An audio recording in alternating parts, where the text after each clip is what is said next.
Alors, Tammy, quelques questions concrètes. Combien de pourcentage de revenus épargnés et combien de pourcentage de ton capital tu alloues l'épargne? Minimum 20%. Si tu peux 50%, 90%, 100%. Moi, aujourd'hui, j'épargne 100%. Maintenant, qu'est-ce que je fais? C'est-à-dire, je vais vous expliquer ça de manière simple. Ça va vous parler et en même temps, ça va être génial parce que voilà, vous allez comprendre un peu mon système, ma manière de raisonner. Alors, 2 secondes, je vais partager mon tableau. OK, yes. Normalement, ça devrait être bon. Alors, ce que je vais faire, c'est que ici, j'ai envie de te dire, donc l'épargne, donc S, le saving, minimum 20%. Pourquoi minimum 20%? Parce que effectivement, il faut créer une certaine discipline. D'accord? Il y a beaucoup de gens qui n'épargnent pas parce que justement, ils tombent dans le piège des produits de consommation, de la facilité, je vais aller au cinéma, moi je le fais. D'accord? Mais j'ai les moyens aujourd'hui. Regardez, il y a des gens qui se foutent de ma gueule parce que ma bagnole, il y a le ciel de toit qui tombe un peu. Et j'ai pas eu le temps de la réparer. Et je peux m'acheter ce que je veux aujourd'hui. Je ne vous le dis pas parce que je veux me la jouer. Je vous le dis parce que c'est la vérité. Maintenant, le problème, c'est que moi, je m'en fiche. Mais je m'en fiche, mais à un point que vous ne pouvez pas savoir. C'est-à-dire que pour moi, c'est pas ça le plus important. C'est pas ça qui fait de moi quelqu'un d'heureux. D'accord? C'est pas les apparences, c'est pas le fait de m'habiller, de porter des vêtements de marque, etc. Ça, je m'en fiche. D'accord? Maintenant, ça veut pas dire que je me fais pas plaisir, ça veut pas dire que je me fais pas du bien, ça veut pas dire plein de choses. Ça veut pas dire que j'aime pas rouler dans une belle bagnole. Attention. Mais il faut avoir la discipline. C'est-à-dire qu'au départ, ne dépensez pas votre argent n'importe comment. Un jour, vous pourrez bien évidemment le dépenser comme bon vous semble. Mais au départ, il faut avoir cette discipline. Deuxièmement, essayez d'épargner le plus possible. D'accord? C'est-à-dire que, et là, je vais revenir sur le système Agir. Pour moi, il est très, très puissant. Agir, ça veut dire quoi? Ça veut dire tout d'abord apprendre et désapprendre. On élimine les croyances limitantes. On se focalise sur ce qui vous permettra effectivement de vous développer, de gagner beaucoup plus d'argent, etc. La deuxième étape, c'est justement gagner plus. C'est-à-dire que ce que tu vas apprendre va te permettre de gagner plus d'argent.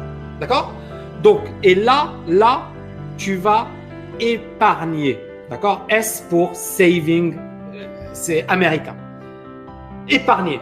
Et épargne le plus possible. Moi, aujourd'hui, j'épargne 100% de ce que je gagne. Pourquoi? Il y a une astuce. Pourquoi? Parce que, en fait, mes revenus passifs, d'accord? Ils financent, mes revenus passifs financent mes charges. Tout simplement, c'est aussi simple que ça. Mes revenus passifs financent mes charges. Donc après, qu'est-ce que je fais avec ces 100% d'épargne? Ben, c'est très simple. Je les investis. Et donc le I de investir. D'accord? Et investir, que ce soit dans l'immobilier, que ce soit dans la bourse, que ce soit dans des business ou que ce soit dans la TKL, dans mon entreprise. D'accord? Donc, on va recruter des personnes, on va investir, tout ça, c'est de l'argent. Ça coûte de l'argent, tout ça. Ça coûte beaucoup, beaucoup d'argent. Mais c'est un investissement. D'accord? C'est un investissement pour l'avenir. Et le fait d'investir, le but, c'est pas d'avoir plein d'argent. C'est surtout de réussir. D'accord? Réussir sa vie, se réaliser des choses incroyables. Et donc, quand on revient sur tout ça, tu apprends. D'accord? Ensuite, tu gagnes plus, tu investis, tu réussis. Et toutes ces étapes sont liées. Mieux que ça, c'est un cercle vertueux. Parce que quand tu réussis, crois-moi, tu as envie d'en apprendre encore plus. Pourquoi moi, je continue de me former? Pourquoi je continue d'aller dans des séminaires? Pourquoi je continue d'apprendre et de payer des programmes de formation? Parce que non seulement ça permet de réussir, de se réaliser, d'accord? Mais ça permet effectivement de continuer à se développer. Donc justement, quand tu apprends, d'accord, ça te permet de gagner plus d'argent parce que ce que tu apprends, tu l'appliques concrètement. J'apprends pas de la théorie, j'apprends des choses qui vont me permettre de gagner plus d'argent. Ensuite, tu l'investis, d'accord? Puis, tu réussis au sens où tu te réalises, tu es bien dans ta peau, tu kiffes ce que tu fais, d'accord? Et nous, on se développe. Et ça, bah, ça permet de continuer. C'est un cercle vertueux. Ça n'arrête jamais jusqu'à la fin de tes jours. Pourquoi? Parce que voilà, le mec qui a plein d'argent et qui arrête de bosser, à un certain moment, soit il se tire une balle dans la tête, soit il va déprimer. Parce que ça sert à rien de vivre si derrière tu te réalises pas, si tu fais pas des choses, si tu as pas un impact. D'accord? Donc, beaucoup de gens me disent, Tammy, ouais, mais si tu es libre financièrement, pourquoi tu es sur YouTube? Pourquoi tu fais ceci? Mais justement parce que je me réalise. Mais si je ne me réalisais pas dans ce que je faisais, je ferais autre chose. Pourquoi un mec comme Gary Vaynerchuk qui gagne beaucoup plus que moi, ben, il continue de faire ses conférences, il continue d'être sur YouTube, etc.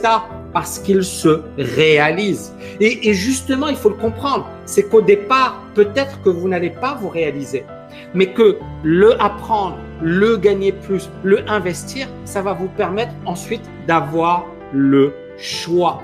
D'accord? Parce que le but de la liberté financière, c'est surtout ça. C'est le fait d'avoir le choix. Le choix de choisir ce que tu as envie de faire. Peut-être que tu es comme moi, tu es un fou furieux, tu as envie de continuer d'apporter de la valeur, de faire des choses de dingue. Et ça te regarde. Peut-être que tu es un mec ou une nana qui se dit « Ouais, moi, le travail, il n'y a pas que ça dans la vie, j'ai envie de voyager, j'ai envie… » Et tu peux faire les deux. Moi, par exemple, aujourd'hui, ma fille, je la vois tous les matins. Tout à l'heure, on est parti la récupérer à l'école. Bah, c'est un luxe. C'est un luxe. Moi, mon fils, j'ai jamais eu la chance de le récupérer à l'école. Jamais. Jamais. Jamais. Donc, c'est un luxe. Donc, j'ai cette chance. Maintenant, attention, il faut un équilibre. C'est-à-dire, il ne faut pas tout miser sur le travail. D'accord? Il faut également, voilà, se réaliser, la famille, la santé. D'accord? Et bien évidemment, voilà, le sport, etc. Tout ça, c'est très important. Il faut avoir un équilibre. Et là, encore une fois, je vous ai résumé ce qu'il faut faire. Donc, si après, tu dis, OK, bah, moi, je veux apprendre. D'accord? Je vais apprendre auprès de qui? Auprès des gars qui ont des résultats. Auprès des gens qui ont déjà fait le parcours que moi, j'ai envie de faire. Donc, l'idée, c'est de trouver un mentor qui te plaît, qui te convient et avec lequel tu vas te réaliser. D'accord? Ça peut être moi, ça peut être quelqu'un d'autre, peu importe. Mais au moins, trouve-toi un mentor pour cette première étape, pour apprendre, désapprendre. Et à partir de là, bien évidemment, il faut passer à l'action. C'est bien d'apprendre, c'est encore mieux d'exécuter, c'est encore mieux de passer à l'action. Donc, tu dois agir. Est-ce que vous avez kiffé, les amis?